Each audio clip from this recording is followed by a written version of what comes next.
আমাদের নেতা তারেক রহমানের ঢাকা শহরে কোনো বাড়ি নাই, কোনো গাড়ি নাই, কোনো ব্যাংক ব্যালেন্স।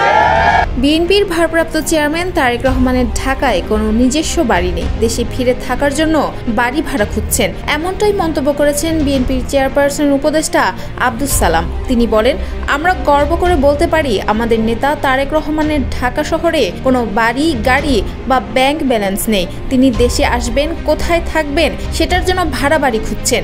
রাজশাহী নগরের পাঠানপাড়া এলাকায় রবিবার অনুষ্ঠিত রাজশাহী মহানগর বিএনপির দ্বিবার্ষিক সম্মেলনে এই মন্তব্য করেন তিনি। কোথায় থাকবেন সেটার জন্য তিনি বাড়ি খুঁজছেন, ভাড়া বাড়ি খুঁজছেন। ওই সম্মেলনে ভার্চুয়ালি যুক্ত ছিলেন তারেক রহমান। সম্মেলনটির মূল উদ্দেশ্য ছিল দলের ঐক্য ও ভবিষ্যতের লক্ষ্যসমূহকে সবার সামনে তুলে ধরা।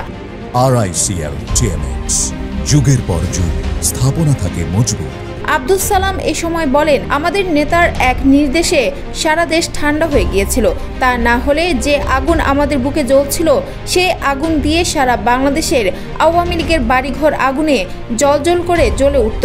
কিন্তু আমাদের নেতা প্রমাণ করেছেন তিনি দলের নেতা নন শুধু, তিনি দেশের নেতা। তিনি দলের নেতা নন শুধু, তিনি দেশের নেতা।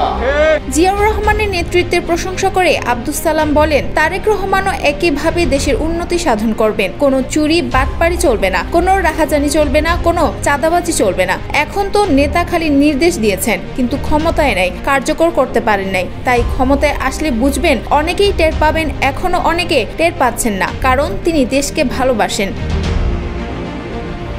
সম্মেলনে রাজশাহী বিভাগের শীর্ষ নেতাদের উপস্থিতিতে একতা ও সংগঠনের শক্তির উপর জোর দেওয়া হয়। আব্দুস সালাম মঞ্চে উপস্থিত নেতাদের ঐক্যের শপথ নিতে বলেন এবং দলীয় বিভেদ ভুলে একসঙ্গে কাজ করার আহ্বান জানান তিনি।